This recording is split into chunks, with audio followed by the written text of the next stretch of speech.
je suis chrétien, moi, Alors, je suis pour le pardon. Oui, la chrétienté, malheureusement, chez les juges, c'est une notion qui est abstraite. La géométrie variable. Oui. Voilà, c'est ça, c'est une notion à Surtout toi, Alain, au départ, tu as dit que tu n'étais pas... Tu ne croyais pas, hein. Mais on peut être chrétien sans croire en Dieu. Je veux dire, Maurras était pour la monarchie catholique et croyait pas en Dieu. Hein. Alors, c'est un racisme à géométrie variable. Pourquoi? Je rappelle simplement, parce qu'il y en a qui ne connaissent pas Michel Lajoie sur ici maintenant. Alors, en fait, Michel Lajoie, c'est un Français de souche qui avait une vingtaine d'années, je crois, ou même pas, et qui a posé un pétard dans un bar immigré en 1989 ou 90. Ce qui est une énorme connerie. Oui, mais il n'a pas fait de dégâts et l'assurance a refusé de prendre en charge les dégâts tellement ils étaient minimes dans le bar immigré. Et son action n'a fait aucun blessé. Il a été condamné à la perpétuité. On est 20 ans après. Il vient de sortir là. Il a fini sa peine. Il a un logement. Il a un travail. Il a un CDI. Il a des cautions. Ils ne veulent pas le libérer. Je crois qu'il a été libéré là, non? Non, dernièrement, d'après ce que j'ai entendu sur Radio Courtoisie, le juge des libertés a refusé de le mettre en liberté. Oui, c'est terrible, cet acharnement. C'est un acharnement qui est absolument dingue. Alors, par contre, vous avez des gens qui vont tuer des Français, des Français blancs de souche, des gendarmes comme Monsieur Klein, hein, aux Antilles, et où là c'est un acte délibéré, vraiment le mec a foncé dessus avec sa moto pour tuer le gendarme, le mec il va se prendre combien? Il va se prendre 4 ans ou 5 ans. Mais il n'y a même pas besoin de parler de Français de souche, excusez-moi, il y a simplement besoin de parler d'un deux poids, deux mesures. Bah oui, mais pourquoi? La loi doit être la même pour tous. Voilà. Donc là, effectivement, on voit qu'il y a certaines exactions, certaines erreurs, qui sont beaucoup plus facilement pardonnées que d'autres. Et effectivement, ce pauvre Michel Lajoie qui a commis cet acte que je trouve moi dégueulasse, hein, mais qu'il avait 20 ans, pas mal manipulé, je crois, et se retrouve maintenant à 43 ans, avoir fait, je crois que c'est la plus longue peine de toute l'histoire pénitentiaire française. Non, on parle, il y avait Lucien Léger. Oui, d'accord, enfin, il est 23 ans de prison pour un truc qui n'a fait aucun dégât, mais qui était une intention. Ouais. Et surtout le refus, effectivement, de le libérer. Mais là, c'est parce qu'il y a une histoire de rapport de force gauche-droite, les syndicats de la magistrature, et puis effectivement tout ce qui est comment dirais-je, la perte d'influence et même l'opprobre qui pèse sur les nationalistes depuis l'épisode 40-44, c'est-à-dire ce qu'on appelle la Révolution nationale. Tout ça effectivement crée des contentieux terribles en France qui fait qu'un gamin de 20 ans qui a le malheur de choisir les mauvaises idées extrémistes, alors qu'il peut en changer en 6 mois, parce qu'on sait qu'on a dans l'adolescence on passe très souvent d'un camp à l'autre, et qui fait une connerie, se retrouve 23 ans après encore en train de payer. Et ça effectivement c'est horrible, mais c'est pas parce que, enfin je veux dire, c'est pas une histoire de Français de souche ou pas de Français de souche, c'est absolument dégueulasse cet acharnement, ce deux poids deux mesures, cette inhumanité, cette absence de charité chrétienne. C'est effectivement, c'est pour ça que j'avais signé la pétition. Voilà, moi je crois en plus que le facteur aggravant c'est que ça s'est passé pendant l'affaire de Carpentras, donc on peut pas faire mieux quoi. Hein. C'est Julien, bonjour Bernard. Oui, allô? Maurice reste avec nous, oui. Bernard? Oui. Oui, on vous écoute, allez. Alors, j'ai un autre point. Maurice? Oui, je suis là. Oui. On va prendre Maurice, Bernard, après toi, après Julien. Julien? Oui. Vous êtes là? Oui, je suis là. Alors, vous avez abandonné votre projet, là? Quel projet? Non, c'est pas le même Julien. Ah, ce n'est pas le même Julien? C'est un autre. Ah, tu m'excuses. Alors, vous avez la parole, Julien, allez. Oui, alors, bonsoir. J'aurais aimé réagir à un auditeur qui, tout à l'heure, a accusé Jean-Marie Le Pen de torture. Oui, ce qui n'est pas démontré, hein, plus. Hein. Et donc j'étais assez révolté, donc je prends le téléphone pour rétablir un petit peu la vérité, enfin en tout cas essayer de le faire. Il a cité le journal Combat, dans lequel Le Pen aurait avoué la torture, donc c'est quelque chose qui est régulièrement cité par les médias, notamment il y a un reportage sur France 2, et c'est totalement faux parce que Le Pen a fait publier un démenti le lendemain, donc toujours dans le même journal, et ça, vous voyez, c'est jamais cité par contre dans les médias.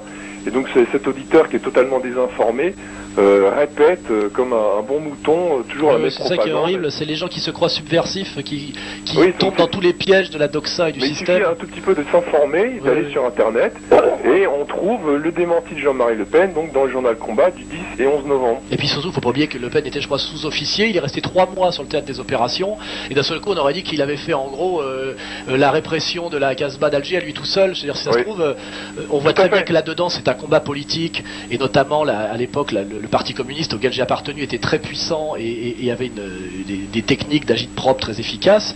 Et que la diabolisation de Le Pen, qui est liée à un combat politique acharné, où tous les coups sont permis, il n'y a rien de plus violent que la politique, lui remettre ça sur la gueule. Ils ont encore sorti un documentaire qui n'honore pas les journalistes qui l'ont fait il y a quelques mois. Tout ça, effectivement, devrait... c'est comme pour le Tibet, ça devrait plutôt inciter un homme libre et qui a le sens des valeurs à prendre du recul par rapport à tout ça. Ouais. C'est-à-dire que moi, j'espère que Le Pen n'a pas torturé en Algérie. Je sais qu'il est très compliqué de faire une guerre. Je me rappelle comme j'avais été choqué de voir le petit Fogiel remonter les bretelles du général Ossarès. C'est-à-dire qu'un petit animateur foireux de télé puisse donner des leçons de morale à un général qui a eu en charge à un moment donné le maintien de l'ordre d'une ville en guerre, etc. À un moment donné, il y a une immaturité et une immoralité, une frivolité incroyable. C'est-à-dire que moi, je ne me permettrais pas de donner des leçons de morale au général Ossarès, car je ne sais pas ce que c'est d'être un officier supérieur en période de guerre, avec une logique de terreur et d'attentat, etc. Et simplement, je suis un peu sérieux sur ces sujets, circonspect, distant, modeste, c'est-à-dire je ferme ma gueule. C'est comme les gens qui disent, j'avais entendu une fois cet ancien comique plus du tout drôle qui s'appelle Guy Bedos dire « Je n'aurais pas voulu croiser Ardisson sous l'occupation ». Moi, je pense que sous l'occupation, comment dirais-je, Monsieur Guy Bedos aurait fait exactement le même boulot qu'aujourd'hui. Il aurait chanté pour les Allemands, je veux dire, exactement comme ils l'ont tous fait, à l'exception de Jean Gabin pendant la guerre. J'ai horreur des gens qui se projettent dans l'histoire, qui prétendent qu'ils auraient été résistants alors qu'ils n'en savent rien. Même moi, je ne sais pas ce que j'aurais fait pendant la guerre. Je me serais peut-être planqué, j'aurais peut-être chié dans mon froc, je serais peut-être parti en Angleterre pour une raison de désespoir amoureux. Je me serais peut-être trouvé connement sur le front de l'Est par une série comment dirais-je, d'engagements liés à un âge, etc. Un peu de modestie, fermons notre gueule. Ça m'horripile d'entendre un merdeux dire Le Pen n'est qu'un pantin alors que l'autre il est allongé dans son plumard, il a strictement jamais rien fait dans sa vie que de surfer sur Internet. Je veux dire, moi j'ai 50 balais et 30 ans d'activisme comment dirais-je, marginal. Excusez-moi, soyons modestes. Je veux dire, on bricole, on fait ce qu'on peut.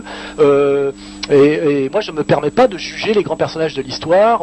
Quand je dis que j'ai un certain respect pour Saddam Hussein, j'ai simplement le respect pour l'image que j'ai vue d'un type qu'on allait pendre dans les 5 minutes et qui ne s'est pas fait caca dessus, qui s'est pas mis à pleurer, parce que moi je me pose la question de savoir comment j'irai à la guillotine, et c'est tout. À un moment il faut être humble, voilà, c'est tout. Donc c'est insupportable cette espèce de démocratie télévisuelle où les gens sont devant leur écran de télé comme dans les Romains dans le temps au cirque de Rome, et mettre le pouce en l'air en haut ou en bas pour voir si on doit tuer ou pas les gladiateurs. Tous ces gens là sont des branleurs en pantoufles qui ne font rien, qui n'ont jamais pris aucun risque, et moi qui suis un petit peu dans l'activité à mon modeste niveau, je vois déjà ce que ça me coûte, comment j'ai dû mouiller le maillot, les risques que j'ai pris physiques, judiciaires, fiscaux, etc.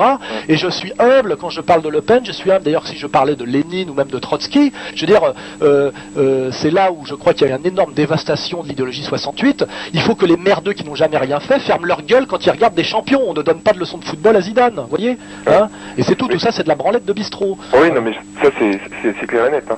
Mais j'aimerais aussi Alex revenir un tout petit peu. Allô, oui, Allô, excusez-moi. Maurice, Alex, reste avec nous, on va prendre Alex. Allez. Bon, hein, pour parler là. Allô? Oui, vous m'entendez? Oui, on vous entend. Allez. Bah, écoutez, moi tout à l'heure j'ai été coupé, ou je pense avoir été coupé, je ne sais pas. C'est toi qui es parti, on t'a pas coupé, c'est toi qui es parti. Ouais. On vous écoute. Je reviens sur mes propos, donc je confirme qu'il a bien dit qu'il avait torturé. Il est revenu le lendemain sur ses propos, mais est-ce que c'est pas un petit peu du genre le SMS de Monsieur Sarkozy, quoi, hein. Bon, il a dit un truc, il s'est aperçu qu'il avait fait une connerie, et il est revenu dessus le lendemain. Mais moi je trouve que c'est assez courageux pour un homme politique de prétendre avoir torturé en disant la guerre c'est sale, j'ai fait mon boulot parce qu'il fallait faire parler des mecs, alors que n'importe quel politicien professionnel aurait dit je n'ai jamais rien fait. C'est-à-dire que limite il y a une dimension de provocation, oui, alors, parce que si Le Pen était un politicien habile, il n'aurait jamais revendiqué d'avoir torturé. Il dénonce les gens qui s'acoquinent le fric et tout, mais vous n'avez pas peur de vous accoquiner avec quelqu'un qui a torturé vous, Mais non, parce que moi, pour moi, nous sommes avec Alain Soral. Alain... Moi, je me méfie des gens qui donnent des leçons de morale, qui sont en général des lâches et qui sont toujours prêts à savater les gens qui sont par terre. Moi, je respecte les combattants debout. Je dis que moi, je ne me permets pas de donner des leçons de morale à Le Pen. Je ne veux pas dire que je cautionne ce qu'il a fait. Je dis que j'ai ce sens moral, ce sens de la proportion qui fait que je ne donne pas de leçons à un type qui était engagé dans un conflit en portant l'uniforme de l'armée française en 60, dans un contexte qui nous dépasse totalement aujourd'hui, et que votre baratin de gauchiste vieillissant m'emmerde parce que j'estime que vous n'avez aucune légitimité et qu'il y a des tas de gens qui ont torturé, qui ont fait torturer par d'autres. Aujourd'hui, on a un Bernard Kouchner, ancien médecin du Monde, qui appelle à vitrifier la ville de Téhéran. Je veux dire, c'est beaucoup plus dramatique comme irresponsabilité et comme violence assumée qu'un type qui dit moi j'ai porté l'uniforme, j'ai moi-même agi physiquement parce que j'ai mis mes actes en accord avec mes idées. Et je pense que quelque part, il y a un côté provocateur chez Le Pen, c'est que normalement, il aurait jamais dû le dire qu'il avait torturé. Si ça se trouve, il ne l'a pas fait, il l'a dit pour vous faire chier. Hein, il y a un côté quelque part provocateur, car n'importe quel politicien professionnel aurait fait comme Mitterrand, il aurait caché jusqu'en 85 qu'il avait eu la francisque par Pétain, voilà. Et c'est ça que j'aime chez Le Pen, c'est ce personnage atypique qui est capable de dire exactement ce qu'il faut pas dire pour emmerder les cons. Et ce qui me déçoit, c'est que les cons montent toujours au créneau comme ça, comme un seul homme. Quoi. Je veux dire, c'est cette bêtise et cette naïveté qui m'emmerde. On ne peut pas juger Le Pen là-dessus. Par contre, ce qui me fait marrer, c'est qu'il ait osé balancer cette phrase de provocation en sachant qu'il subirait la réprobation de tous les connards pendant 60 ans. Voilà. Et je me dis rien que pour ça, un mec comme ça mérite d'être, à mon avis, gagne à être connu. Et ne peut pas être totalement... Merci Alain. Nous sommes avec Alain Soral. Alain, tu peux jeter un coup d'œil sur cette image-là, s'il te plaît, en attendant Maurice et Julien et Alex restent avec nous, puisqu'il vient de parler de courage de Saddam Hussein, notre ami Alain Soral. Malheureusement, vous ne pouvez pas voir, mais on est en train de voir un film. C'est un procès et des exécutions, non, bien sûr. Les personnes qui étaient pendues, des jeunes gens, regarde, il est jeune. Ça, c'est sous le régime de Saddam Hussein. Non, regarde comment regarde, il dit au revoir, coucou, bye bye. Regarde le courage. Est-ce que Saddam Hussein, il a eu cette courage-là de dire au revoir avec regarde le sourire. C'est pas une émission sportive sur le courage des pendus. Excusez-moi, je dis simplement. Non. Alain, regarde le sourire que l'individu. Oui, mais on a vu des Français saluer le peloton d'exécution des résistants français. Il y a des photos très belles de la résistance. Regarde, c'est son bébé. C'est son bébé, il est en train de regarder. C'est le bébé de cet individu-là. Mais regarde le courage que cette personne a eu, que c'était très très récent, c'est-à-dire ça date de juillet 2007. Et cette personne, regarde le sourire, il est en train de monter. Regarde, et ça c'est son bébé en plus. Ça c'est très impressionnant, plus courageux. Regarde. Mais c'est pas plus courageux courageux, c'est pas un sport. Que Saddam Hussein. Non, ce que je veux te dire, Alain, tu as vu seulement quand on a pendu Saddam Hussein. Parce que ça, je l'ai vu. Ça, tu l'as pas vu. Oui, mais ça je l'ai pas vu, oui, mais bon. En plus, quel est le niveau du débat là? Regarde le sourire, de l'individu. Peut-être que le type est un croit en Dieu, c'est un fanatique musulman, et il croit qu'il va rejoindre, il va monter au ciel et qu'il y aura les je sais pas combien, les 12 vierges là, j'en sais rien. Non, regarde le sourire. Le type a un beau sourire extatique. J'espère avoir le même le jour où je serai guillotiné, voilà. Alors tu sais, Alain, regarde le sourire. Cette personne était exécutée. Il s'appelle Majid Kawoussifar. C'est un héros, vraiment, c'est un lion. Il était exécuté l'année dernière. Tu sais où? C'est où? Vas-y, dis-le. C'est en Iran. C'est à Téhéran. Oui, parce que tu crois que sous le régime du Shah, on tuait personne? Ah non. Avec le sourire comme ceci, Shah aussi, on a exécuté des gens. Mais regarde, l'individu, il accepte d'être pendu avec le sourire. D'accord, mais ça ne produit pas de concept. C'est-à-dire seulement Saddam Hussein, si on l'avait pendu, toi, Alain Soral, tu es un écrivain engagé, agitateur, un dissident, un écrivain. On n'a pas glosé sur le fait que j'ai été impressionné il a exécuté plusieurs milliers de personnes. Quand il a été pendu, c'est quand il était pendu, Alain. Quand il était pendu, même pas, il n'avait pas le courage de cet jeune garçon de 26 ans. Qu'est-ce que t'en sais? On s'en fout, c'est pas un sport. De 26 ans, qui avec grand sourire. En plus, il n'avait pas tué qu'une seule personne. Saddam Hussein, il avait tué plus. Lui, il avait tué seulement un ayatollah. Il avait tué un ayatollah, c'est tout. Saddam Hussein, il avait tué énormément. D'accord, mais bon, il y a des mecs qui ont des destins politiques, c'est tout. Il y a des gens qui font la révolution, il y a des gens qui prennent le pouvoir. Voilà, il y a des gens qui ont envie d'avoir une petite vie pépère. Ce qui m'impressionne, moi, c'est les personnages hors normes. Je veux te dire que lui, il est plus grand que Saddam Hussein, ce gars-là. Mais on s'en fout, ça veut rien dire, plus grand, plus petit. Je veux dire simplement, à un moment donné, je me demande, parce que c'était ça le propos, si Bush, dans la même circonstance, aurait la même attitude. Pourquoi on étend un propos au-delà de son domaine de pertinence? Je compare Saddam Hussein et Bush. Je compare pas Saddam Hussein et un héros iranien opposé au régime islamique. Voilà. Maurice, oui, Alex, Alex, est-ce que tu as pu dire, Alex reste avec nous, on va écouter Maurice, après vous avez la parole. Vous avez la parole, Alex, mais après Maurice, oui. Oui, je voudrais poser une dernière question. On parlait de l'Iran, l'Irak et de la France. Et de baisser le quota. Alors, finalement, Alex, laissez Maurice qu'il finisse, après vous avez la parole. Oui, Maurice, pardon. Oui, je veux dire, ce qui se passe là-bas a aussi rapport avec ce qui se passe en France. Parce que moi, j'essaye de rester un petit cadre humain. Hein. Je parle pas de grandes idées ou de grands partis politiques ou de grands groupes. Je vois que la population en France, l'écart se creuse. Il y a une paupérisation, les classes moyennes se fragilisent. Ouais. Et j'ai envie de dire, tout à l'heure, Alain Soral nous parlait de piété patriotique. Est-ce que finalement, c'est pas la notion de peuple qui devient problématique? Et si elle devient problématique, est-ce que c'est pas parce que aussi nous acceptons avec un certain fatalisme le mode de vie libéral parce qu'on n'en voit pas d'autres, et c'est pour ça que les personnes disent à quoi bon faire, il faut, on fait avec. C'est pour ça aussi qu'on essaye de se bouger, qu'on crée des associations, qu'on essaye de créer du lien humain, que des gens viennent pour communier sur des idées, pour qu'on soit pas juste dans la survie, qu'on soit pas totalement victime de la société de consommation où on n'est plus qu'une bouche et un anus. Enfin, nous on essaye de continuer à dire que la vie c'est des idées, qu'il faut être un peu plus que des animaux, échapper un peu à l'individualisme consumériste en essayant de communier sur quelque chose d'un peu transcendant. Même si on ne croit pas en Dieu, on peut croire à une certaine transcendance sociale. Et effectivement, lutter contre les injustices, contre l'écart de plus en plus grand des richesses, etc. Oui, on est là pour ça, oui. Et moi, si vous allez sur le site Égalité et Réconciliation, vous verrez qu'il y a des textes sur l'économie, des textes sur des tas de sujets. On essaye, nous, de se dire que la démocratie n'est valable que si les citoyens, quand ils votent, ont un certain niveau de culture et d'éducation. Et que la démocratie de marché, aujourd'hui, essaye de faire l'inverse, c'est-à-dire elle pousse à l'abrutissement complet et au contrôle complet. On est dans une espèce de régime de propagande qui est la perversion totale de l'idée de démocratie. Donc non, nous on essaye de faire monter le niveau. Et en fait, moi, par mes propos, j'essaie simplement modestement, de temps en temps, de faire un peu monter le niveau du débat en disant ne prenons pas pour argent comptant le baratin sur le Dalai Lama, effectivement critiquons Saddam Hussein comme un dictateur, mais en comprenant que dans ces régions-là, finalement, il n'y a pas grand-chose d'autre que des dictateurs, parce que ça correspond quand même à la moyenne politique de ce genre de pays, que finalement, après Saddam Hussein, finalement, c'est bien pire. Il pouvait y avoir des chrétiens qui vivaient en paix et des femmes qui travaillaient dans les professions libérales en Irak. Aujourd'hui, c'est le chaos total. Donc finalement, est-ce que Saddam Hussein ne maintenait pas une sorte d'équilibre entre les chiites, les sunnites, les kurdes, les laïcs, etc., en étant à la tête d'un parti bassiste? Et finalement, est-ce on occulte le côté positif du régime de Saddam en ne voyant que le côté monstrueux et violent? Finalement, aujourd'hui, c'est évident que c'est bien pire. Est-ce que les Américains ont viré Saddam Hussein parce que c'était un dictateur, ou est-ce que c'est pour des raisons bien plus abjectes et sordides, etc.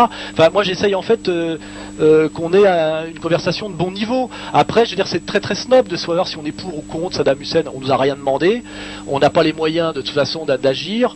Et simplement, j'essaie de pas subir la doxa et le catéchisme totalement abrutissant des médias de masse sur Saddam Hussein, qui nous l'ont vendu comme un ami de la France pendant des années, puis comme le pire dictateur sanguinaire, qui nous ont vendu que l'armée d'Irak était la 3e du monde. Demain, ça pouvait être celle de la Yougoslavie s'ils veulent. Chaque fois qu'on veut vitrifier un petit pays, on nous raconte que c'est l'ennemi, le danger. Aujourd'hui, c'est l'Iran qui soi-disant menacerait le monde, et il y a des types comme Kouchner ou BHL qui sont prêts à faire bombarder à l'uranium appauvri un pays de 80 millions d'habitants, quand même. Je veux dire, tout ça m'inquiète, voilà. Et échappons à la brutalité, à la violence, à la bêtise, aussi à la compassion facile, voilà. Luttons contre les dictateurs d'aujourd'hui et pas les dictateurs d'hier, n'ayons pas une lutte antifasciste de retard. C'est bien de se soucier de savoir si Le Pen a torturé il y a 60 ans, mais il y a aujourd'hui des gens qui poussent à la torture. En ce moment, qu'est-ce qui se passe? C'est plutôt Guantanamo, c'est plutôt l'Irak, c'est plutôt le danger d'un conflit très très grave au Moyen-Orient. Il y a des urgences, je veux dire, voilà, soyons sérieux, voilà, soyons sérieux. Voilà, ça c'est Alain Soral, écrivain français, dissident, dissident, comme il se présente sur son site internet, alainsoral.com. Maurice Roberto et Julien restent avec nous. Je vais vous laisser. Bonsoir.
Vous écoutez Radio Ici Maintenant sur 95.2 FM et bien sûr dans le monde entier, ici maintenant.info et sur le canal 99 réseau télévisé Free.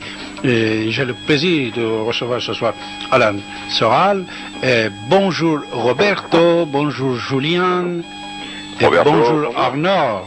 Oui, Roberto. Bonjour Roberto. Oui, salut les nectons. Alors, bah oui, Mitterrand. Quand il était au ministère de l'Intérieur, j'ai un pote, évidemment, qui est décédé parce que il travaillait avec lui au ministère de l'Intérieur. Une fois, il me dit, je le ramenais dans la bagnole pourrie, il me dit, mais son frère, il est 2 fois plus intelligent que lui. Dans les services de renseignement, ministère de l'Intérieur. Mais après, on peut dire qu'après, Mitterrand s'est bonifié, il est devenu un savant de la littérature, etc., etc. Mais au départ, il était complètement con. Il aurait été avec Hitler, quoi, à la limite, tu vois. Alors, il fallait le voir bosser dans les services spéciaux dans le ministère de l'Intérieur. Bon, c'est un vieux pote comme ça qui m'a raconté la chose. Un pote franc-maçon. Ouais, alors, je voudrais poser une question à Alain. Est-ce que tu as des connaissances par rapport aux pratiques de ce qui se passerait, par exemple, au Tchad? Je suis pas un spécialiste du sujet, non. T'es pas un spécialiste? Il y a un gros dossier qui s'appelle la France-Afrique, là. Ouais. Oui, c'est encore un beau... Il y a l'Armatan qui a pas mal de livres. Un beau merdier, oui. C'est pas très ragoûtant. Ouais. C'est pas très... On est très loin des pareils, des images d'Épinal, de la décolonisation. Oui, non mais... Dès qu'on s'intéresse à un sujet, on voit que c'est beaucoup plus compliqué, plus tordu que comment dirais-je, que la mythologie et l'idéologie dominante ou la mythologie officielle. Et ce qui est intéressant, effectivement, c'est d'aller vers la complexité, quoi, et de se rendre compte qu'à la fin, c'est difficile de dire qu'il y a des gentils et des méchants. C'est toujours beaucoup plus tordu que ça. Voilà. D'ailleurs, je voulais faire remarquer au monsieur tout à l'heure, trotskiste besancenien qui critiquait Le Pen, c'est que Le Pen, comme sanguinaire par rapport à Trotsky, c'est un enfant de cœur. Hein, si on connaît la biographie de Trotsky. Et ça n'empêche pas qu'on puisse être trotskiste, c'est ça que je veux dire. C'est-à-dire que ce genre d'argument... Trotsky, il a assassiné plus de 3000 personnes. Oui, non, mais c'est pour ça, je veux dire, c'est pas un argument. C'est-à-dire que moi, ce qui me désole, c'est qu'un type de 60 ans qui se permet d'appeler une radio pour intervenir, alors qu'il a du fromage dans le cerveau, ferait mieux de continuer à bibiner et à boire son kill de rouge. C'est-à-dire quand on intervient sur une radio pour couper la parole à un type de mon niveau, c'est qu'on a quelque chose à dire et qu'on a un QI, quoi. Je veux dire, sinon, le type, je sais pas s'il a conscience de ce qu'il est. C'est-à-dire quand on a c'est la liberté de parole, là. Non, quand on a si peu de choses à dire, on ferme sa gueule. Voilà, c'est tout ce que je voulais dire. Julien, Arnaud, bonjour. Oui, bonjour. Roberto reste avec nous, hein. Julien? Oui, je suis là. C'est le troisième Julien? Non, c'est le deuxième. C'est le deuxième. Arnaud, bonjour. Oui, bonsoir. Bonsoir. Bonsoir. On vous écoute, Arnaud. Bon, alors Alain m'a mis la pression là, avec... je peux pas parler, moi? Après Arnaud, tu peux parler, Roberto. Il y a Julien numéro 2, peut-être, je sais pas s'il a parlé. Allez-y. Ah, tu vois, Alain, ils sont gentils, hein. Ils donnent la parole un à l'autre. Ça, c'est beau. Arnaud, comme tu veux. Tu veux que Julien y parle? Eh ben oui, mais il était avant moi, donc... non, parce que c'est Julien Do. Hein. Allez, Arnaud, on vous écoute. Donc moi? Oui. Arnaud, quoi. Arnaud ou Julien? Arnaud. Ok. Prenez votre chance, les gars. Ok. Alors, alors j'ai une question et demie. Là, je suis en train de me demander s'il n'y a pas un problème qui est sous-jacent un petit peu, mais qui n'est pas tellement discuté. C'est parce qu'on parle beaucoup de chrétiens, mais je crois qu'on met assez peu sur la table la question du schisme, qui a peut-être pas été encore tout à fait. Je crois qu'il y a encore des effets en fait de ce schisme catholique protestant. Et donc, je voulais savoir ce qu'en pensait Alain. Et en fait, je vais écouter sa réponse parce que c'est en différé, j'ai un très mauvais son ici. Donc, j'écouterai par le truc. Donc, je voudrais aussi évoquer l'absence qui m'inquiète un petit peu de Martinez, un petit peu dans dans la ligne un petit peu FN et dans. Mais là, il y a plusieurs sujets là, visiblement. Hein. Comment? Il y a plusieurs sujets parce que Martinez et le schisme, il n'y a pas grand-chose à voir quand même. Non, ça n'a rien à voir, mais c'est parce que c'est une question et demie. C'est pour en gros moi c'est mes deux préoccupations actuelles. Et on peut faire une et l'autre. Hein. Il faudra faire l'une et l'autre séparément de toute façon. Bon déjà moi je suis de sensibilité catholique même si je suis pas croyant et je confonds pas du tout catholique et protestant, quoi. Alain, pardon, ton père, il était juif, ton père? Mais non. Il n'était pas juif, ton père? Non. Il y a Oui. Si on cherche très loin, on peut toujours en trouver. Parce que j'ai trouvé des ancêtres juifs chez toi. Oui, mais qui n'a pas d'ancêtres juifs chez lui? Il paraît même Adolf Hitler en avait. Même Adolf, il en avait, Hitler? Il paraît, selon certains. Oui, qu'est-ce qu'on en a à foutre? Je veux dire, l'important c'est quelles sont mes valeurs, quoi. Je veux dire, je suis pas racialiste, moi. C'est bien, c'est une qualité de toute façon. Non, je ne comprends même pas de quoi on parle. Moi, je veux dire, voilà, c'est en quoi ça me, comment dirais-je, ça me donnerait le droit à certaines choses. Non, parce qu'au départ, tu m'as dit que tu n'étais pas croyant, tu es laïque. Après, depuis 30 minutes, tu es en train de dire que tu es chrétien. Je suis de culture catholique, ce qui est une culture, le catholicisme aussi. Et je me sens, en tant que catholique, aussi proche d'un musulman, enfin pas plus loin d'un musulman que d'un protestant. Et moi, aujourd'hui, ce qui me pose problème, c'est pas par exemple le danger de l'islamisme. C'est pas d'ailleurs que je crois pas que ça existe, mais je suis tout aussi inquiet de la, comment dirais-je, de la poussée évangéliste et de toute cette mouvance là des chrétiens sionistes ou des fondamentalistes chrétiens, qui me semble très loin de mes valeurs à moi. Moi, ce qui m'intéresse, c'est les évangiles. Je me sens très très loin de l'Ancien Testament, c'est-à-dire de religion, monothéisme révélé, vengeur, violent. Les évangiles, c'est pour moi tout le contraire. Donc moi, je me sens proche des évangiles. Et puis il y a un petit peu l'aspect fédéralisme protestant, moi, que je trouve qui est peut-être un petit peu. Je me sens loin d'un protestant. Ça ne veut pas dire que je dis pas ce que c'est mieux ou moins bien. Moi, je me sens assez chrétien catholique, même si je suis laïque, j'aime ces valeurs-là. Mais Alain Soral, en fait, c'est par rapport à la société française que je dis ça, qui est donc fidèle d'église catholique universelle, et par rapport au protestantisme plutôt fédéraliste, quoi, allemand, etc. Oui, mais Arnaud, vous savez, Roberto, Julien, mais je suis désolé, Alain Soral, moi je pense dans le dictionnaire de n'importe quelle langue du monde, si on l'ouvre, il y a une différence entre culte et culture. Aucune religion n'est pas culturelle. Et toutes les religions, c'est des cultes. C'est des systèmes de valeurs, les religions. Excusez-moi, c'est un rapport au temps, un rapport à la femme, un rapport à la mort, un rapport à l'argent, tout ça, un rapport à l'honneur. Ce n'est pas de culture. Oui, mais je m'en fous, moi. Oui, parce que même plupart des fois, dans toutes les religions, la culture était interdite. Ouais, mais c'est pas ça le sujet. Écoute, pardon, parce que le sujet aujourd'hui, c'est quelles sont les valeurs qui se sont transmises dans notre république laïque et qui sont, comment dirais-je, que nous avons hérité du catholicisme comme, je dirais, système de valeurs. Universel. Moi par exemple, j'ai une certaine gêne par rapport à l'enrichissement et à l'argent qui est très liée à mon catholicisme. Je pense que les protestants, les juifs ont moins de problèmes par rapport à l'enrichissement matériel terrestre. Je veux dire, voilà. Donc là-dedans, je me sens malgré moi assez catholique. De toute façon, même Jésus, il était juif.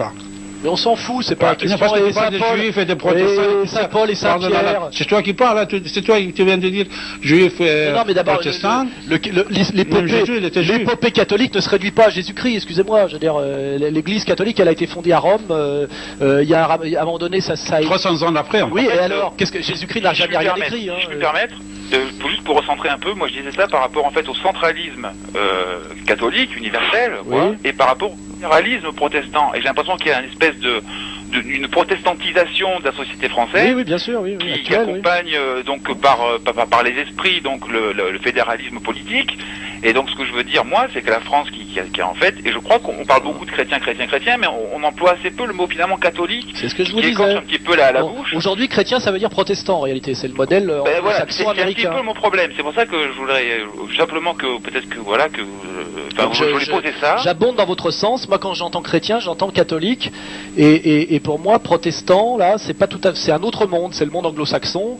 C'est pas français. Voilà, pour moi, c'est. Oui, dans ma défense du génie français, il y a la défense de certaines valeurs issues du catholicisme, qui sont effectivement en ce moment, et notamment de façon accélérée depuis la présidence Sarkozy, en train d'être battues en brèche et remplacées de plus en plus par des valeurs de type protestant anglo-saxonne. Oui. Et Julien, Arnaud, pardon. Et un truc quand même très important, qui est fondamental, qui est pratiquement même carrément biblique, c'est le fait que comme il s'appelle Benoît XVI se penche sérieusement sur la question de réhabilité du terre. Donc c'est quand même d'actualité. Mais Arnaud, ça paraît important. Tu sais, Arnaud. Et après sur Martinez, après je vais écouter maintenant et tu vas Martinez, c'est autre chose. Martinez, il est assez présent dans le programme économique du front de la présidentielle. Le partage de la parole. Oui, je vais vous laisser parler et moi je vous laisse. Et ce qui compte chez Martinez, c'est ses idées. Et son idée d'alternationalisme, son idée de droit de douane remboursable, je sais pas quoi, sa théorie sur l'injustice sociale que représente l'impôt sur le revenu du travail, tout ça c'est très intéressant. Le problème c'est que c'est pas très lisible parce que les médias ont décidé que le Front National n'avait pas de vision économique et pas de programme économique. En réalité, il y en a un qui est d'ailleurs essentiellement piloté par Martinez, mais comme les médias dominants ont décidé qu'il n'y en avait pas, il n'y a que les initiés qui savent effectivement qu'il y a eu un programme économique du Front qui a été considéré par des économistes comme un des plus cohérents et des meilleurs de la présidentielle. Mais il y a une doxa qui dit soit le Front National est libéral, ce qui est faux depuis déjà au moins 10 ans, soit le Front National n'a pas de programme économique, parce qu'effectivement personne ne veut médiatiser le programme économique du Front et que le Front n'a pas les moyens lui-même de médiatiser son projet en dehors de son site internet. Donc pour ceux qui s'intéressent à l'économie et la vision économique du Front National actuel, qu'ils aillent sur le site du Front et qu'ils voient qu'il y a une vision économique, des propositions qui sont plutôt de bonne qualité et qui effectivement ont à voir avec la vision de Martinez, à voir avec celle de Maurice Allais, et qui sont plutôt un programme de bonne tenue. Voilà. C'est-à-dire, Alain, est-ce que j'ai bien compris, tu n'es pas d'accord avec l'idéologie de protestantisme non plus, c'est ça? Je m'en sens loin. Mais tu sais par contre, je suis désolé, mais tu sais par contre, puisque tu m'as dit que tu étais laïque, tu sais que la laïcité européenne, chrétienne, c'est grâce aux protestants, non? Même si tu es un écrivain français dissident, même être dissident, c'est grâce à la Renaissance française, la Renaissance, la Révolution et protestantisme. C'est-à-dire protestantisme, il est créé Alain Soral d'aujourd'hui. Alors Alain Soral, qui n'est pas dans l'Église, comment ça se fait qu'il est contre le protestantisme, contre universalité D'abord, je ne suis pas contre. Je trouve que c'est loin de sensibilité et c'est loin de ce qui pour moi du cœur de la France. Et moi, je me sens mieux avec des gens qui ont des valeurs issues du catholicisme. Mais ils ont des valeurs aussi de protestants. C'est d'autres valeurs, même les valeurs liées à la sexualité, à la transgression, je sais pas, même ça, le rapport à la femme, à l'érotisme n'est pas le même. Je ne me sens pas protestant et je trouve qu'une France qui se protestantise est plutôt une France où la qualité de la vie baisse. Voilà, mais là on est dans des débats d'idées. Je veux dire, après je reviens pas au dogme. Voilà, je dis simplement, la domination actuelle occidentale est pilotée par l'empire anglo-saxon, américano, avant anglais, maintenant américain. La France subit cet impérialisme et se protestantise via une domination politico-économico-culturelle. Et cette protestantisation de la France est plutôt un facteur de baisse de qualité de la vie en France, selon moi. Voilà. Et selon Alain Soral. Oui, mais voilà. Allez, bonjour. Julien, vous avez la parole. Roberto, je peux un peu parler, non? Roberto, tu laisses à Julien un peu parce que tu as parlé et Julien, il n'a rien dit. On m'a coupé, j'ai pas tout dit, alors qu'est-ce que ça veut dire? Tu restes, Roberto, regarde, Julien, il n'a pas dit même pas un mot, il ne conteste pas. Coupé dans ma question. Julien. Oui, alors, je voulais Après, quand tu as fini, Julien, tu donnes la parole à Roberto. Après, Roberto, tu vas donner la parole à Alan. Non, pardon, avant Alan, Ali. Allez. Alors, je voulais juste dire, appuyer un petit peu ce qu'a dit Alain Soral sur le programme économique du Front National, c'est que déjà, le programme économique du Front National n'a jamais été libéral. Alors, c'est sûr que c'est ce qu'on répète toujours à la télévision et que certains, visiblement, aiment à répéter sans même vérifier l'information. Et ça rejoint un petit peu d'ailleurs ce qu'il disait Alain Soral, c'est que ces gens-là moi, quand je vois la façon dont ils ingurgitent ce qu'on leur raconte à la télévision de façon totalement passive, je suis convaincu que ces gens-là auraient été des collabos pendant la Seconde Guerre mondiale. C'est une lâcheté intellectuelle. Et forcément, quand on et surtout, ce qui est agaçant, c'est des gens qui se prétendent subversifs et résistants au système, se jettent sur l'épouvantail Le Pen, alors que c'est exactement ce qu'a mis le théâtre qui a mis en place le système. Oui. Faites preuve de dissidence en au moins ne répétant pas toutes les balivernes que sortent les médias de masse sur Le Pen. C'est comme ça que moi, d'ailleurs, à un moment donné, j'ai appelé à voter Le Pen. C'est parce que je voulais rester punk d'une certaine manière. J'ai dit, ce type-là, on nous l'a montré comme le diable. Quand le système médiatique abject, que je connais bien de l'intérieur, nous montre ce type-là comme le diable, c'est que ce mec gagne à être connu certainement. Et en plus, je l'ai vérifié et c'est vrai. Et je dis pas que j'adhère à tout et que je suis un fan de Le Pen et du Front National, etc. C'est pas ça. Je dis simplement, si vous faites preuve un peu d'indépendance d'esprit et même d'un peu d'esprit, arrêtez de répéter toute la doxa conventionnelle sur Le Pen, notamment l'Algérie, machin, libéral, etc., etc. Sur le fond. C'est pas intéressant, voilà. Ouais. Sur le fond, juste pour dire un petit peu, situer un peu la politique économique du Front National, qui est la même depuis le début. Hein, il suffit de, mais c'est sûr que c'est pas. Oui, je crois que c'est social, populaire et patriote. Oui, c'est-à-dire qu'on a, en fait, la vision du Front National, c'est retrouver les frontières finalement qu'a la France depuis toujours, c'est-à-dire des frontières tout à fait raisonnables, non pas des barrières. Comme on l'affirme, hein. Enfin c'est toujours très facile de décrire un peu cette caricature comme le fait toujours le système. Donc c'est des frontières raisonnables, pratiquer des échanges raisonnables avec l'extérieur, donc pratiquer un commerce sain de manière équitable et à l'intérieur donc de cette protection.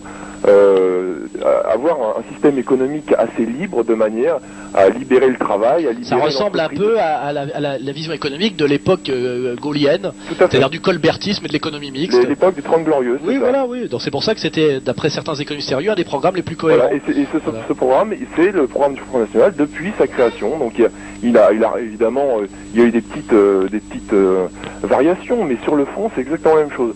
Alors, si je veux faire remarquer quelque chose pour aller encore un peu plus loin, c'est que quand pour des raisons comment dirais-je, dialectiques, les économistes de la CGT à la fin des années 80 se sont rendus compte que la relance et l'emploi passaient plutôt par les PME, PMI.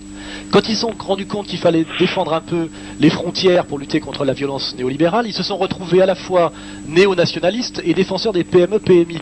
Et ça, c'est la ligne au moment où Marchais se fait virer. Or, à reculons, ils sont pratiquement sur la ligne du front tel que vous le décrivez.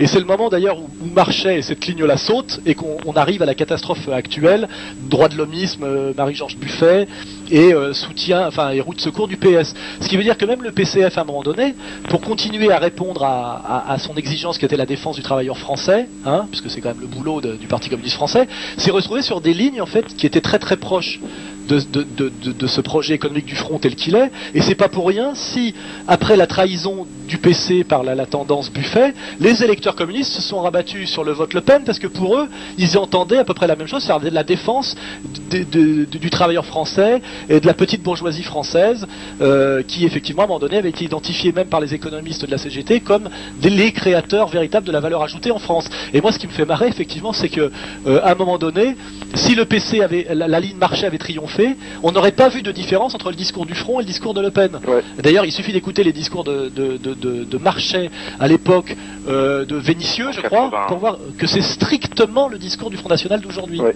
Et ça, c'est totalement occulté par le système, quoi. Et moi, ce que j'aimerais dire, d'ailleurs, à propos de tous ces gens donc, qui diabolise le Front National, son programme. Ce qui est marrant, c'est qu'on parle autant de sympathisants Front National sur Ici et Maintenant. Ça, on peut faire une étude sociologique où est la marginalité et la dissidence aujourd'hui. Ouais. Dans le temps, on n'aurait eu que des titres d'extrême gauche Ici et Maintenant. C'est marrant, ça prouve que réellement. Alain Soral, il est l'exemple. Hein. La marge s'est déplacée. Voilà. Roberto, tu as la parole, Roberto. Après, ça sera Ali. Bon, alors après avoir été coupé, excuse-moi Alain, mais je reviens sur l'Afrique. Est-ce que tu connais un petit peu le comportement de l'armée française au Tchad? Tu as des nouvelles là-dessus? Non, je ne suis pas spécialiste de ça. Ouais. Comment ils font pour assouvir leur sexualité? T'as pas des renseignements là-dessus? Ah bah ils baisent, hein, comme tout le monde, et à mon avis ils se servent. Ils baisent quoi alors? Ah bah à mon avis ils font comme dans tous les sociétés où il y a des dominants économiques et politiques, ils se servent sur l'habitant, et je pense que ça doit exister à peu près partout. C'est pas très joli, mais je pense que ça doit être à peu près partout pareil, non? Non, mais plus précisément ils baissent quoi? je sais pas des animaux quand même. Non, mais je te parle. Descendre il y a adulte et avant adulte. Qu'est-ce qu'il y a? Ouais, non mais ça de dire qu'en gros il y aurait une pédophilie généralisée. Non, ils peuvent pas dire ça en Afrique. En Afrique, ils disent ça, prostitution. Pédophilie, ça appartient à l'Europe. T'as pas de renseignements là-dessus? Non, mais je vois très bien où tu veux en venir. Ouais. Oui, mais bon. D'accord. Bon, on coupe là-dessus. C'est marrant. Est-ce qu'on a dit grand-chose quand on a dit ça? Comment? Est-ce qu'on a dit grand-chose quand on n'a rien dit, c'est que des accusations.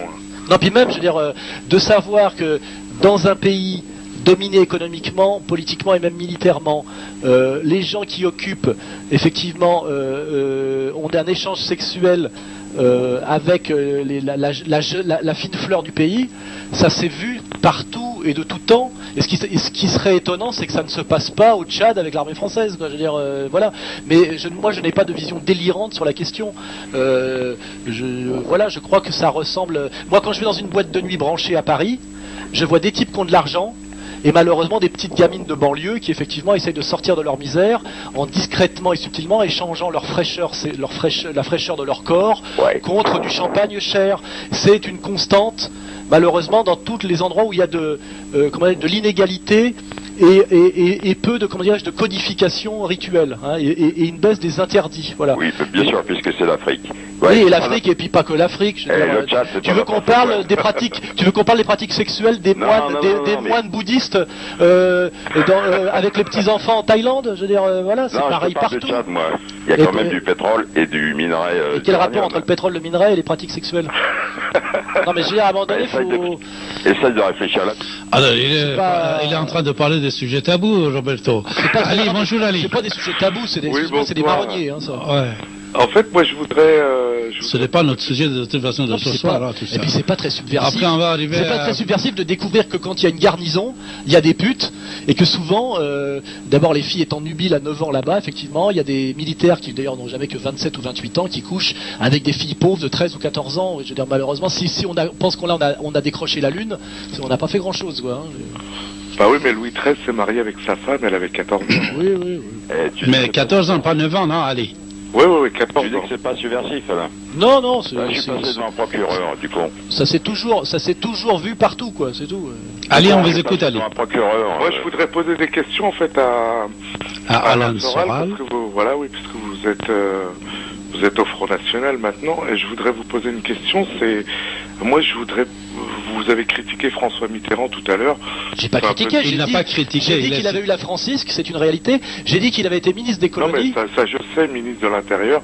Mais en plus, c'est lui qui a permis à Jean-Marie Le Pen de percer, puisque c'est lui qui a exigé qu'on l'invite sur les télévisions françaises. Oui, je l'ai dit aussi, que c'est même une émission très précise de... Il est reconnaissant à ça, Jean-Marie Le Pen, quand même, Alain? J'en ai jamais parlé, mais c'est sûr qu'à Et même j'invite les auditeurs à lire un livre de Yvon Blot, qui était un des bras droits ou un des collaborateurs de Jean-Marie Le Pen, et qui explique que François Mitterrand et Jean-Marie Le Pen se sont rencontrés à plusieurs reprises. Oui, tout le monde le sait. Hein. Quand François Mitterrand était président de la République et qu'ils s'entendaient très bien. Mais je vais vous faire encore une révélation. Jean-Marie Le Pen en privé est respecté par pratiquement tous les gens qui ont un cerveau, des journalistes de haut niveau, etc. Parce qu'ils savent que c'est quand même un bonhomme d'une immense culture, que c'est un authentique politique comme on n'en fait plus. Il a quand même un parcours incroyable. Il est très respecté. Et je citerai pas de nom, mais moi qui suis un peu plus initié que vous, il déjeune et il dîne avec des hauts personnages, non mais bon, je vais sortir, je serai pas tête, avec des hauts personnages, et que c'est un type dont on dit du mal dans les médias parce que c'est un passage obligé, mais qui est très respecté et pour des raisons légitimes, comme un type très cultivé, un type qui s'exprime bien, un type qui n'est tout sauf une caricature de fasciste, car c'est un. Tu peux nous donner quelques noms quand même, Alain. C'est bien pour Jean-Marie Le Pen, hein, les noms. C'est de gauche ou de droite, des personnages. De tout bord. Et quand cet homme se retirera, vous verrez qu'on en dira le plus grand bien, en disant que c'était un homme cultivé, finalement que c'était un faux méchant, que finalement on l'a diabolisé, mais qu'il n'avait pas fait, il ne méritait pas cette diabolisation. Faut pas en faire un saint quand même. Que finalement c'était un patriote, que finalement il disait exactement ce que disait le Front Populaire. Mais remarquez, vous faites sa nécrologie, c'est pas mal. Non, mais finalement le discours de Le Pen d'aujourd'hui et le discours du Front Populaire de 36. Simplement, c'est un type... Enfin, n'exagérons rien, mais je voudrais quand même vous poser mes questions, s'il vous plaît. Donc, parce que Jean-Marie Le Pen, en fait, voilà, donc je reviens, c'est vrai que c'est grâce à François Mitterrand qu'il a pu percer dans les années 80. Non, et son talent aussi. Et sa voilà, oui, son talent, mais c'est grâce à François Mitterrand aussi. Au talent de François Mitterrand. Et non, Mitterrand lui a filé un petit coup de pouce. Que Jean-Marie Le Pen, pendant toute sa carrière, a toujours voulu être tout seul. Et son drame à Jean-Marie Le Pen, c'est de n'avoir jamais voulu faire d'alliance. C'est pas son drame. Par exemple, en 1956. Pourquoi ça serait son drame? Il a été élu, c'est son drame, c'est-à-dire il n'est jamais parvenu au pouvoir. Il n'a jamais voulu faire d'alliance, par exemple, en 1956. Ensuite, quand le général de Gaulle est arrivé, il s'est toujours mis comme rebelle, donc il a été immédiatement marginalisé. Quand il a pu percer... Vous avez employé le mot rebelle et marginal. Par exemple, en 1986, grâce à la proportionnelle, Jean-Marie Le Pen a pu parvenir à l'Assemblée nationale. Il a toujours été très critique par rapport au RPR, à l'UDF, c'est la moindre des choses, alors que c'était les gens qui étaient les plus proches de lui. Non, absolument pas, vous n'avez rien compris. Pourquoi le Front National serait proche du RPR? François Mitterrand. Pourquoi le Front National serait proche du RPR? Par la suite, en 1995, quand il s'est agi de l'élection de Jacques Chirac, il a toujours dit qu'il préférait Jospin à Chirac. Mais il a raison, donc, oui. Par conséquent, Jean-Marie Le Pen a toujours fait pour se retrouver tout seul, pour ne vouloir aucune alliance, pour ne vouloir jamais parvenir au pouvoir. Et parce que vous êtes persuadé que le destin... On ne parvient au pouvoir, en France, on ne parvient au pouvoir qu'en ne faisant des alliances, et même le général de Gaulle, qui avait une légitimité historique, qui est revenu au pouvoir en 1958, il n'a pu se maintenir au pouvoir qu'en faisant des alliances. Oui, d'accord. Alors moi, la question que je vous pose, c'est comment ça se fait que cet homme-là, que vous dites cultivé, que vous dites plein de talent, que vous dites plein de qualités, comment ça se fait que cet homme-là ne comprenne pas le système politique dans lequel il se trouve? C'est-à-dire qu'on ne peut parvenir au pouvoir. Vous me posez une question, vous répondez. Parce que sinon, je peux aller pisser un coup. Hein. Oui, c'est-à-dire que vous reprochez à Le Pen, finalement, n'a pas fait le tapin pour la droite d'affaires. Soyez pas vulgaire, Alain Soral. Répondez sans être vulgaire ni grossier. Ben, je t'emmerde, voilà, c'est clair, je suis vulgaire et grossier. Moi aussi. Voilà. Donc, ce monsieur reproche à Le Pen de ne pas avoir fait le tapin pour le RPR, parce que dans son esprit, Le Pen, c'est l'union des droites, et que Le Pen était là pour aller à la gamelle, pour aider la droite d'affaires, celle que vous représentez sans doute. Eh ben non, Le Pen, c'était pas ça, c'était ni gauche ni droite, c'était au-delà de la gauche et de la droite. La droite d'affaires, c'est pas Jacques Chirac qui a hérité du plus riche, héritier de la cimenterie. Des droites bêtises, la droite d'affaires, c'est pas ça, c'est-à-dire la droite qui est au service de la bourgeoisie des affaires, voilà, et non pas... Oui, comme Lambert qui était le riche héritier d'une cimenterie, c'est-à-dire qu'il a fait sa fortune par les affaires. Quel rapport? Par les affaires aussi. Quel niveau quand même, il faut supporter les critiques, hein, s'il te plaît. Le problème, c'est qu'il y a... on va rester poli de deux côtés. Il faut qu'il y ait un niveau. C'est-à-dire qu'à un moment donné, le type dit... moi, ce que je respecte chez Le Pen, justement, c'est qu'il n'a pas fait le tapin pour la bourgeoisie de droite. Et effectivement, s'il l'avait fait, il aurait été ministre. S'il l'a fait avec Lambert. Mais, ce type dit n'importe quoi. Bon, c'est désolant. Il a fait avec Lambert. Voilà. Non, il a hérité d'un type qu'il a mis sur son testament. Voilà. Oui, quel rapport. Voilà. Ouais. Simplement, au niveau politique, effectivement, Le Pen. Héritier de la cimenterie, hein, on s'en fout. C'est pas de la politique. Dans les affaires. Hein. Oui, non, qui lui a permis son indépendance politique, effectivement, et de pouvoir, étant autonome économiquement, de pouvoir n'en faire qu'à sa tête. Or, là, on rejoint Le Pen que j'ai rejoint, un rebelle. Un type qui effectivement ne marche pas dans le système, et effectivement s'il avait à un moment donné joué le jeu, il aurait peut-être pu arriver à quelque chose, quoi, être ministre. C'est-à-dire on reproche quoi moi ce que j'ai aimé, c'est que voilà, c'est la réponse. Le Pen n'était pas un homme de droite. Raisonnable pour Ali, oui. Le Pen n'est pas un mec de droite. Tu peux le bien répondre à Alain, oui, voilà. Le Pen n'est pas un mec de droite au sens bourgeois, c'est pour ça que je le respecte. C'est-à-dire qu'effectivement il est pas là quand il a dit j'appelle pas à voter Sarkozy au deuxième tour, et il avait plus de respect pour Jospin que Chirac. Tu as voté pour Sarkozy, Alain? Ah jamais, non, sûrement pas. Deuxième tour, tu n'as pas voté? Non, sûrement pas, non. Et moi, quand Le Pen dit qu'il respecte plus Jospin que Chirac, il a totalement raison. Je pense qu'en termes de commis de l'État, Jospin est infiniment plus respectable que Chirac. Mais c'est parce que les gens sont persuadés que Le Pen est là pour servir de force d'appoint à la droite bourgeoise d'affaires, alors que lui, en fait, il incarne une certaine droite des valeurs. Toute sa carrière depuis les années 80, c'est de servir d'appoint pour que les socialistes puissent être au pouvoir. Oui, c'est ce que j'ai dit tout à l'heure. C'est gentil, je l'ai dit avant vous. C'est grâce à Le Pen que les socialistes ont pu gouverner. Voilà, vous êtes d'accord au moins, Ali. Ali, c'est vrai, Alain, il vient de dire ça, vous êtes d'accord. Voilà, vous reprochez à Le Pen d'être pas un homme de droite au sens effectivement classique et bêta du terme, et moi c'est pour ça que je l'aime bien, c'est qu'effectivement il n'était pas là pour servir de force d'appoint à la droite, voilà, il était un type un peu en dehors et qui préfère finalement Jospin à Chirac, il avait parfaitement raison, et c'est ça qui me rend intéressant, qui le rend complexe, et de toute façon en termes de pouvoir, il faut bien comprendre que émergeant, arrivant à un certain niveau d'efficacité politique en 80, un nationaliste français de toute façon ne peut pas prendre le pouvoir en France en 80, c'est pas possible. Tout est déjà joué, tout est déjà trop tard. Moi, mais quel nationaliste a pris le pouvoir en France? Oui, c'est ce que je suis en train de dire. Oui, c'était pas. De toute façon, il ne pouvait pas prendre le pouvoir. Non, je dis quel nationaliste. La seule chose qu'il aurait pu faire, finalement, c'est se compromettre avec le pouvoir pour en bénéficier. Or, il a préféré rester un opposant et un aiguillon du système et un type qui posait souvent des bonnes questions. Et c'est ce côté marginal et ce côté hors système qui fait que je le respecte et qu'à un moment donné, je me suis rapproché de lui. Donc, c'est ce que je revendique dès le départ. Effectivement, que ce Le Pen-là ne plaise pas à une certaine bourgeoisie de droite qui pense que Le Pen a fait défection à la bourgeoisie de droite. Le Pen n'est pas un bourgeois de droite. Il aime pas on va mettre à côté Le Pen. Vincent, bonjour. Vincent, bonjour. Oui, alors. Il y a énormément de questions à poser à Alain. Laissez tomber question de Le Pen, hein. Oui, parce que c'est le fait qu'Alain qui est là à côté de Le Pen, c'est fini, hein. Allez-y, Vincent. Oui, alors moi, ça m'intéresse pas beaucoup, ce genre de détails, de conversation sur des détails historiques comme ça. Je voudrais plus profiter d'avoir. De poser des questions à Alain Soral comme ça. Alors bon, déjà, je voudrais en profiter aussi pour le féliciter parce que j'ai lu 2 de ses livres et puis récemment j'ai vu le film qu'il a fait qui m'a fait passer un bon moment. Merci, oui. Il est visible sur ton site internet, je crois, même. Oui, malheureusement, il n'est pas sorti en DVD. Là, je lance un appel. Si quelqu'un veut le sortir en DVD, c'est quand même un film qui mérite d'être vu. Et il n'existe pas en DVD.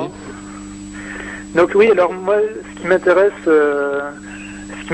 chez vous, c'est de vous poser des questions plutôt sur l'actualité, quoi, parce que tout à l'heure, au début de l'émission, je vous ai posé des questions sur le Tibet, et il y a aussi un autre gros truc en ce moment, c'est l'affaire de l'euthanasie avec Chantal Cyr. Ah, très bon sujet, oui, très bon sujet. Donc je voulais savoir un peu votre point de vue là-dessus, parce que en général, c'est pareil, c'est assez unanime, les points de vue qu'on entend, c'est toujours oui, absolument, pour l'euthanasie. Alors, écoutez, je vais vous répondre. Moi, je crois connaître assez bien les médias. Quand un sujet revient de façon récurrente dans les médias, c'est qu'il y a une raison. Or, on nous montre depuis quelque temps des sujets très individuels de héros de l'euthanasie où on ne peut être que pour eux. Ce qui veut dire à un moment donné qu'on est dans une période, ça a à voir avec le catholicisme d'ailleurs, où on va essayer de sortir d'un de ces lambeaux qui nous restent de cette incroyable civilisation catholique très élevée qui était la protection de la vie à tout prix, qui est un peu d'ailleurs comme l'histoire du repos dominical. Aujourd'hui, en réalité, le système libéral, la crise, l'allongement de la durée de la vie, le coût des personnes en fin de vie fait qu'il va falloir mettre l'euthanasie en place. Or, le système démocratique veut toujours nous faire passer des régressions ou des injonctions de la logique économique pour des progrès. Et il passe toujours par des mises en évidence de séquences héroïques qui ne sont absolument pas révélatrices de la réalité. Car dans la réalité, les 3/4 des vieilles personnes sont des êtres fragiles qui, pour des raisons économiques, sont plutôt poussés vers la mort par leurs descendants directs, notamment en période de crise économique aggravée, où c'est eux qui détiennent le capital à cause de l'accumulation des 30 glorieuses. Donc la situation générale, c'est que si on ne protège pas les vieux, ils auront plutôt tendance à être poussés dans la fosse par la logique économique, le coût qu'ils représentent alors qu'ils ne rapportent plus grand-chose, et même leurs enfants qui aimeraient bien récupérer le magot, comme dans les nouvelles de Maupassant. Donc c'est vers ça qu'on va. Et le marronnier sur l'euthanasie en ce moment est pour nous faire passer une fatalité économique et peut-être même une régression civilisationnelle, qui est de liquider les vieux, pour un progrès et la réponse à un combat héroïque. Et c'est pour ça qu'en ce moment, tous les ans, on a un exemple très atypique d'euthanasie qui n'a aucun intérêt. Car si la dame que j'ai vue récemment avait envie de mourir, ce qu'elle a fait, elle se suicide, il n'y a aucun problème, elle accumule des médicaments douces, elle les prend et elle meurt. Pourquoi on en parle autant? Pourquoi on nous dit qu'il faut légiférer là-dessus? Ça n'a aucun intérêt. Il n'y a pas besoin de changer la loi pour ça. N'importe qui veut mourir peut le faire en douce. Et donc on voit très bien que là, il y a une mise en scène médiatico-politique, parce qu'il y a un lobby, on le sait très bien, d'abord le lobby franc-maçon et même le lobby anticatholique, qui veut qu'on fasse péter ce verrou de la défense de la vie à tout prix, qui est un peu le symétrique de l'avortement. Hein. On a le droit de... C'est l'infanticide et la liquidation des vieux. Et malheureusement, c'est une fatalité libérale. Donc on est en train de nous faire passer un combat héroïque pour le droit à mourir dans la dignité, pour en réalité une extension de la logique libérale qui est en gros réduire les gosses à la logique de la marchandise, j'en veux pas, et gérer les vieux comme on gère effectivement les marchandises, enfin l'obsolescence économique, c'est-à-dire les vieux coûtent cher et ne rapportent rien, il y en a de plus en plus, les gosses ont besoin du pognon, ils vivent trop longtemps, l'idéologie du senior fait qu'ils dépensent tout le pognon dans les 5 dernières années, etc. Donc si je veux être un peu provocateur, je dirais en ce moment on est en train de préparer, de mettre en place l'idéologie de la liquidation des vieux. Voilà. J'ai répondu à votre question. Ouais, puis il y a aussi un autre truc inquiétant. Vincent, reste avec nous, puisque nous avons Gabriel avec nous. Ça fait longtemps qu'il attend.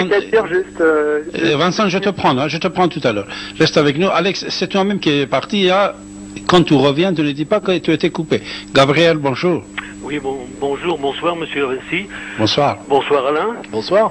Je suis content de vous entendre, Alain, parce que en fait, je vous connais peu jusqu'à présent. Je vous ai vu à la télévision quelques fois, comme ça en vitesse, et puis j'ai entendu parler de vous par la bande, mais je ne vous connais pas très bien, car je ne suis pas un intellectuel, figurez-vous.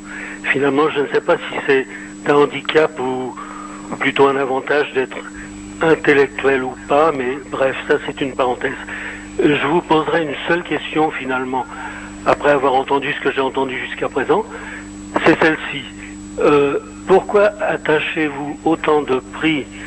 Un petit préalable à cette question, j'espère que vous ne la trouverez pas d'un niveau trop indigent. Allez-y, monsieur. Et que vous serez indulgent. Voilà. Donc ma question c'est celle-ci. Pourquoi attachez-vous autant de prix dans un pays donné au nationalisme? Allô? Oui, on vous écoute. On m'entend toujours? Oui. Donc voilà la première partie de ma question. Pourquoi attacher autant de prix au nationalisme dans un pays donné, quel qu'il soit, enfin parlons de la France, puisqu'on vit en France, et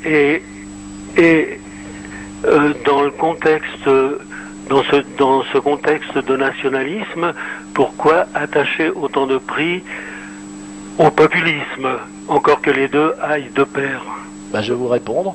Déjà parce que je crois que la nation est aujourd'hui la plus grande communauté fraternelle que l'histoire ait produite, et que si on pouvait reprocher à la nation au XIXe siècle d'être belliciste, aujourd'hui les facteurs de guerre ne sont plus les nations, mais l'affaiblissement des nations, car on voit très bien qu'en Yougoslavie, peut-être demain en Espagne avec le séparatisme catalan ou basque, peut-être demain en France, si ça continue comme ça, on va vers une balkanisation des nations affaiblies. Donc je crois qu'aujourd'hui la nation doit être défendue, parce que elle défend les acquis sociaux des classes populaires. On voit très bien que la mondialisation et la déréglementation produit des écarts sociaux aggravés et la paupérisation des petites gens. Et donc la nation est aujourd'hui un facteur de soutien économique et de justice sociale pour les classes populaires, est un facteur de paix, car aujourd'hui il n'y a plus de danger de guerre entre les nations d'Europe, absolument plus. Par contre, là où les nations sont affaiblies, il y a des séparatismes locaux, et on voit bien que aujourd'hui il y a de la violence en Yougoslavie, non pas à cause du nationalisme yougoslave tel que l'incarnait Tito, mais parce que ce nationalisme s'est effondré et qu'ont émergé des séparatismes, notamment avec la violence qui se passe au Kosovo. Voilà.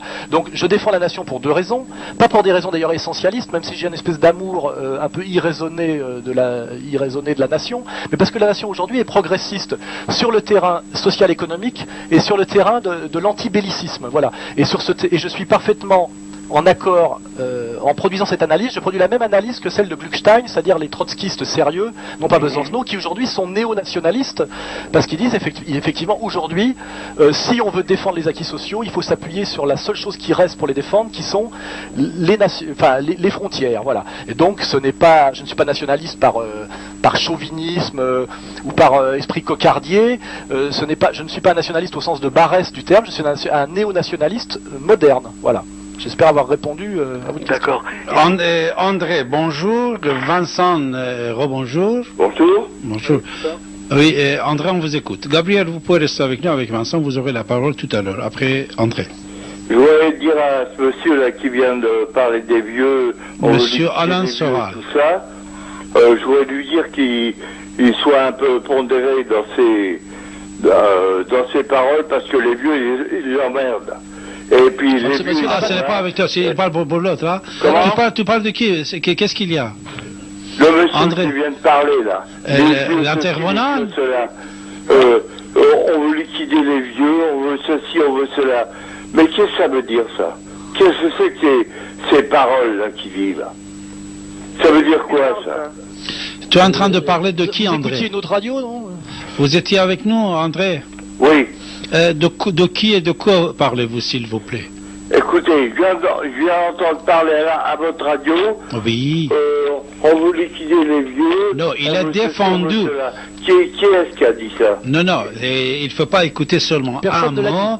Personne ne l'a dit. Il ne faut pas écouter un mot. Je vous essaie de vous expliquer ce qu'il y avait derrière comme projet global, derrière la mise en avant d'épopées héroïques de gens qui veulent qu'on les aide à mourir. C'est-à-dire, on est en train, effectivement, de mettre en place l'habilitation de l'euthanasie. Voilà. De façon Vincent subtile, voilà. Oui. Oui, qu'est-ce que tu voulais dire, Vincent? Oui, alors comme on revient sur ce sujet, ça tombe bien, parce que j'avais aussi un autre truc à dire, c'est que si on décide qu'à partir d'un moment, la vie ne vaut plus la peine d'être vécue, et que à partir du moment où on est très malade, et on coupe les fils, quoi. Et ça veut dire que finalement on va faire de moins en moins d'efforts pour la recherche médicale, pour essayer de soigner les gens, parce que il y aura toujours la solution de les tuer quand Et puis surtout, c'est un choix individuel de décider de mourir. Il y a le suicide romain. Se dire, c'est qu'on n'a pas besoin de légiférer là-dessus, et que la loi actuelle fonctionne assez bien, et qu'en réalité, aujourd'hui, les gens qui sont assistés et en fin de vie, en général, ont plutôt très peur qu'on les débranche. En fait, la majorité des gens ont très peur qu'on cesse de les soutenir et qu'on les débranche, et ceux qui veulent être débranchés sont l'infime minorité. Ça, c'est les statistiques réelles de la profession médicale qui connaît bien le sujet. Et en fait, on nous ment, les médias nous mentent en nous présentant l'inverse. On dirait aujourd'hui qu'il n'y a que des gens qui subissent un harcèlement thérapeutique et qui ne rêvent que qu'on les débranche. En réalité, c'est l'inverse. Les 3/4 des vieux, comment dirais-je, malades se sentent très fragiles et ont très peur, effectivement, qu'on les laisse mourir, et espèrent que la société, à cause sans doute de valeurs civilisationnelles élevées, les protège et les aide à vivre encore un peu. Et leur vraie terreur, c'est qu'on les débranche parce qu'ils coûtent trop cher. C'est ça la réalité statistique. Or aujourd'hui, les médias nous mentent. Ils nous montrent des individus qui disent « je voudrais mourir, j'en ai marre » et on m'empêche de mourir. Il y a très peu de gens qui veulent mourir. D'ailleurs, on en trouve un par an. Et deuxièmement, s'ils veulent mourir, la société ne les empêche pas de mourir. Simplement, la société ne prend pas en charge leur mise à mort. Ce n'est pas la même chose. D'ailleurs, la dame